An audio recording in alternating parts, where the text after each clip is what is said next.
Olá, está no ar o programa Sala de Imprensa dessa terça-feira, hoje dia 24 de maio de 2016. Desde já quero agradecer a você pelo carinho da audiência, acompanhando esta série onde nós estamos trazendo aqui todos os pré-candidatos à Prefeitura de Guarapari. E hoje nós temos a honra e o carinho, e com carinho nós recebemos aqui a presença de José Amaral. Ele é pré-candidato à Prefeitura de Guarapari pelo PSOL. José Amaral, tudo bem? Seja bem-vindo ao Sala de Imprensa. Boa noite, Fabiano. Boa noite, Rodrigo.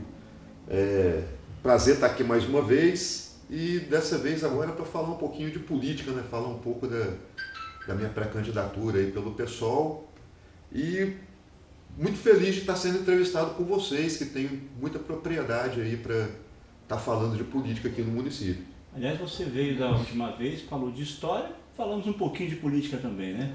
Isso, a gente falou bastante de história, né? Eu sou historiador e tenho um trabalho voltado aqui para Guarapari há cerca de 20 anos e a gente nunca consegue falar de história de Guarapari sem falar um pouquinho de política, né?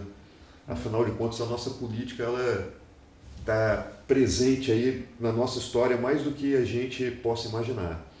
Presença também do Rodrigo, quero agradecer. Tudo bem, Rodrigo? Tudo bem, boa noite, Fabiano, boa noite, Zé Amaral. Sempre um prazer, Fabiano, estar aqui. Mais uma vez eu queria de imediato agradecer aos telespectadores, às pessoas que estão nos encontrando e falando do programa. O programa está bacana. E aproveitar aqui e parabenizar você, Fabiano, toda a TV Sudeste, por essa iniciativa de trazer aqui todos os candidatos. O pessoal já está certinho, terça e quinta, 7h30, tem que ligar na TV Sudeste que você vai conhecer algum candidato. Continuo com a minha ideia, Fabiano, que dos 12 ou 13 que apareceram aqui, vai sobrar uns 5 ou 6 na reta final, na hora do vamos ver mesmo. Mas é importante darmos oportunidade para que todos possam falar, para conhecermos as ideias, né, de cada um e até depois para poder cobrar. Falar, você foi lá, falou que ia ser candidato e agora? Cadê o seu posicionamento? Inclusive candidatos que no último programa que você participou, na última terça-feira, dizia 100% de chance de eu estar lá com minha foto na urna. Então vamos aguardar para ver, entre esses quanto outros também que falaram, vamos aguardar para ver essa participação nas urnas. E por falar em cobrar, em assistir, e algumas pessoas já estão mandando perguntas aqui pelo WhatsApp, realmente, Rodrigo, as pessoas já estão ligando, mandando mensagem no WhatsApp, vai ter o programa hoje, então obrigado a todos que já estão conferindo, já estão acompanhando a gente agora ao vivo. Zé Amaral, você então é pré-candidato à Prefeitura de Guarapari? Sim, Fabiano, eu sou pré-candidato à Prefeitura de Guarapari pelo PSOL, porque a gente, de muito tempo para cá, a gente vem percebendo que Guarapari está meio perdido politicamente. As coisas não conseguem acontecer mais em Guarapari com uma qualidade. Então o que acontece? Nós, guaraparienses, durante muito tempo a gente ficava cobrando dos outros, né, Rodrigo? Ah, mas e aí, quem poderá fazer alguma coisa? Ah, eu estou vendo uma expectativa boa em fulano e ciclano. Nós tínhamos algumas referências. Mas só que com o passar do tempo, a gente começa a perceber que essas referências vão passando e que nós acabamos sendo referências também. Sabe? Então, eu falo que foi até uma surpresa para mim quando eu me vi como uma referência dentro do município. E quando você viu essa referência? Bom, em primeiro lugar, Fabiano, dentro da minha atuação profissional, eu atuei durante muito tempo na sala de aula como professor e também trabalhei muito em projetos sociais. Eu trabalhei para uma multinacional do petróleo, onde eu fui mediador de alguns conflitos sociais dentro de um projeto dessa empresa. E eu tive que percorrer várias comunidades, não só de Guarapari, mas de todo o litoral do Espírito Santo, todo o litoral sul, principalmente do Espírito Santo. E com isso, a gente vai vendo a importância do trabalho de você incentivar o desenvolvimento social, sabe? E fui trazendo isso para Guarapari. Trouxe isso para Guarapari, trouxe uma experiência de Anchieta também, onde eu trabalhei durante 6 anos na área da cultura e fui percebendo essas carências dentro de Guarapari. E por eu ser daqui e de uma certa forma ter um bom conhecimento da cidade, como historiador também, eu passei a ser cobrado pelas pessoas. Mas e aí você, como que vai ficar? Você só vai falar, você conhece bastante o Guarapari, e você não vai assumir uma postura política dentro da cidade. Eu sempre tive um quê político muito grande, eu sempre tive no meio de reivindicações, eu sempre tive uma participação política grande. Mas eu nunca antes tinha me candidatado a nada. Nem para vereador? Nem para vereador. É a primeira vez que eu estou me candidatando. E justamente por isso, porque essa responsabilidade para com a cidade falou mais alto. Sabe, não é um projeto pessoal meu ser prefeito de Guarapari. Não é. Não é um sonho meu ser prefeito de Guarapari. Até porque eu acho, no meu ponto de vista, o sonho dos políticos acaba muitas vezes, na maioria das vezes, se transformando no pesadelo da sociedade. Sabe? Então não é um sonho meu ser prefeito de Guarapari. Eu me coloquei à disposição de ser prefeito de Guarapari justamente porque não dá mais para a gente ter uma cidade tão desorganizada, tão tratada como uma coisa que se coloca num canto como é Guarapari hoje. Bom, Zé, o seu partido, o PSOL, é um partido que tem uma linha diferente, né? Que tá o socialismo e a liberdade, e levam muito isso ao pé da letra, né? Todos os membros do partido. Como ser prefeito, implantar o socialismo, já que vocês têm uma ideia, né, pelo menos o partido tem, do socialismo, em um mundo capitalista, extremamente capitalista? Como você faria para governar? Porque o modo de governar de vocês é diferente, mas... mais participativo, né? mas o capital está envolvido, não tem como. Como fazer esse meio campo aí? Rodrigo, essa pergunta é muito interessante, porque geralmente o medo que as pessoas têm do PSOL, quando eu me apresento como candidato, é justamente esse. Ah, mas Guarapari vai virar socialista. Não, Guarapari não vai virar socialista, podem ficar despreocupados.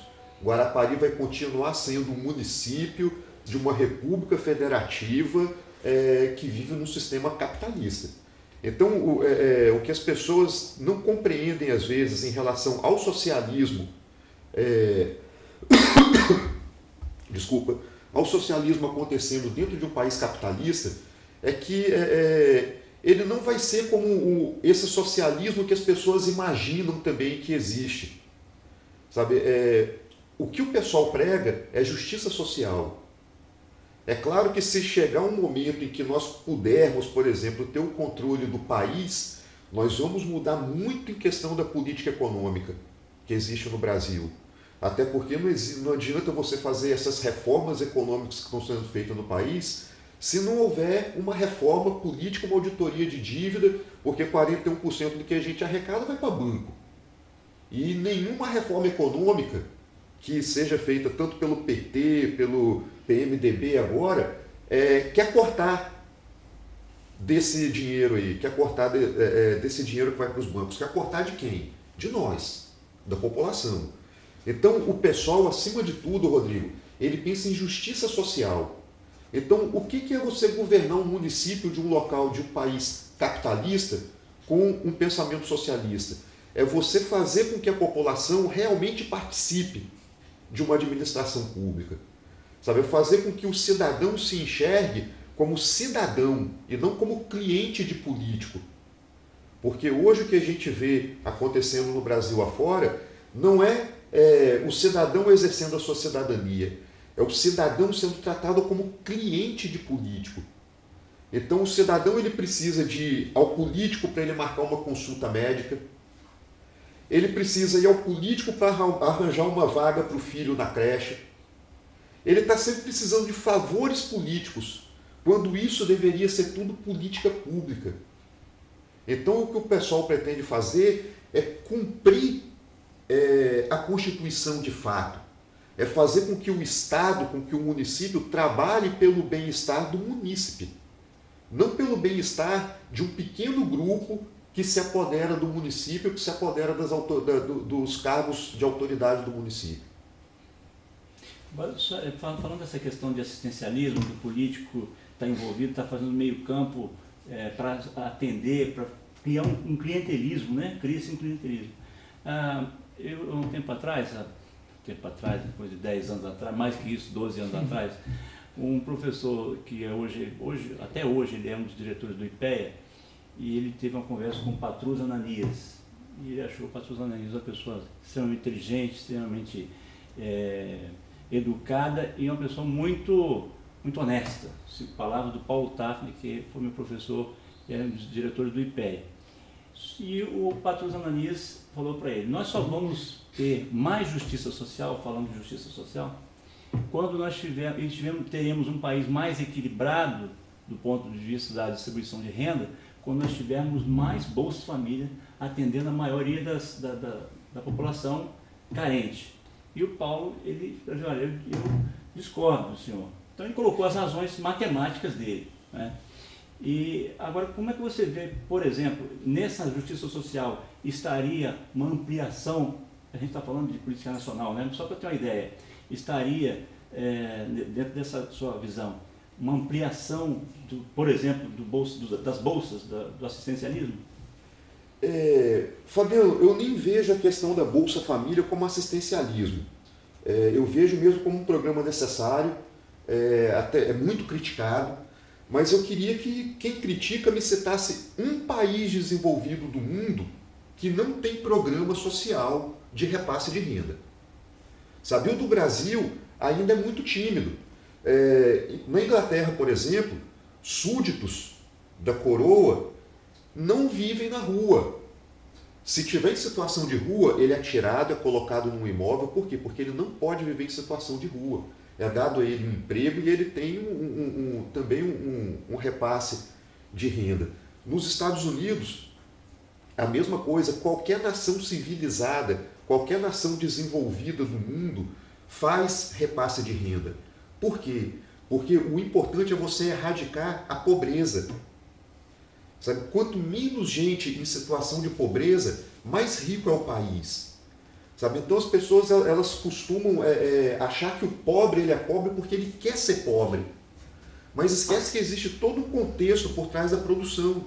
Mas aí, falando de produção, é aí que eu queria chegar. Até onde um país consegue dar sustentabilidade a um programa social, se isso lá na ponta, vou dar uma ideia, talvez seja uma ideia muito grosseira, mas, por exemplo, há 10 anos atrás, há 12 anos atrás, quando eu ouvi essa conversa do Paulo e do Patrus, crianças de 8 anos, 9 anos recebiam bolsa. Nós estamos a 18, já está com 18, 20 anos. Lá na frente, que a ideia é a seguinte: pai, você não tem condições de eu colocar você no mercado de trabalho porque você não tem um preparo. Então eu vou te bonificar, vou pagar para você colocar seus filhos na escola, vou te dar uma bolsa e o compromisso é você fazer ele estudar para que eu consiga ingressá-lo no mercado de trabalho. Lá na frente, nós não conseguimos fazer, pelo menos o Brasil, não conseguiu fazer a produção crescer para que hoje esse jovem de 18, 19 anos que já recebia a bolsa 12, 13 anos atrás, hoje estivesse no mercado de trabalho e a gente vê 11 milhões de desempregados. Então, essa conta, essa equação não está fechando, essa é a questão do Brasil. Sim, infelizmente, Fabiano, não há uma continuidade. Tá? Quando a gente trabalha com as questões sociais, a gente observa que nesse mundo da assistência, desse tipo de assistência, não sei nem se assistência seria a palavra correta para estar sendo usado, mas nesse mundo mais emergencial, dessa assistência mais emergencial, existe uma lacuna muito grande nele, que é o quê? Eu vou pegar um exemplo muito claro, por exemplo, de criança em situação de risco.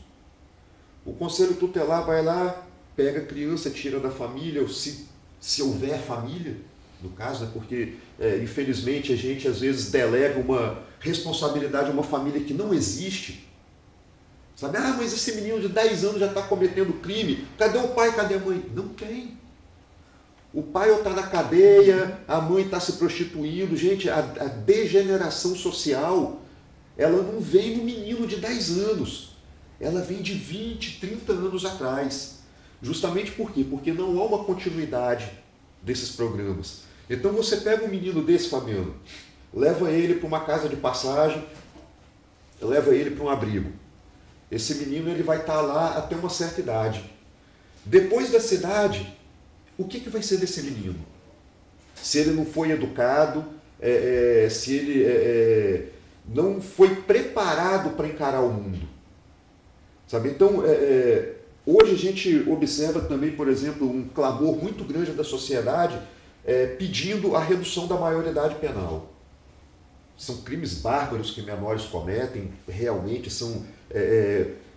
existem casos repugnantes. Mas, ao mesmo tempo, a gente se coloca naquele embate também. Como que é a recuperação no sistema carcerário? Então, as estatísticas falam que 70% da população carcerária adulta reincide no crime. E 20% da população de menores e adolescentes apreendidos reincidem no crime. Então, quer dizer que a política socioeducativa está dando mais certo do que a política carcerária. Se 20% reincidem em um e 70% reincidem em outro, uma está dando mais certo. Então, como que eu vou clamar para que um menor seja preso no mesmo sistema carcerário onde 70% reincide no crime? Mas alguma coisa ainda está acontecendo no sistema socioeducativo. Por quê? Porque não era nem para esses 20% estar reincidindo. Então, alguma política pública está tendo que ser preparada ali naquela base. Desculpa, a gente vai fazer o nosso primeiro intervalo. Desculpa, o Rodrigo também quer colocar. A conversa é muito boa, a gente já tem 15 minutos aqui. Quero pedir desculpas também aos nossos telespectadores que querem ouvir mais propostas e mais falar de projetos a nível de município. A gente teve que enveredar por aqui para a gente ter uma base, saber o que pensa o pré-candidato do PSOL, inclusive até mesmo pelo que a gente vê, né, de nível nacional. O Rodrigo colocou muito bem essa vertente do pessoal, mas a gente já volta daqui a pouco, depois do intervalo, com algumas perguntas também do WhatsApp, já mandaram aqui. Você pode participar, 99861-9496, esse é o nosso WhatsApp, 99861-9496. Você entra em contato com a gente, manda pergunta para os nossos colegas aqui, participantes do programa de hoje. A gente já volta com o Sala de Imprensa. Até já.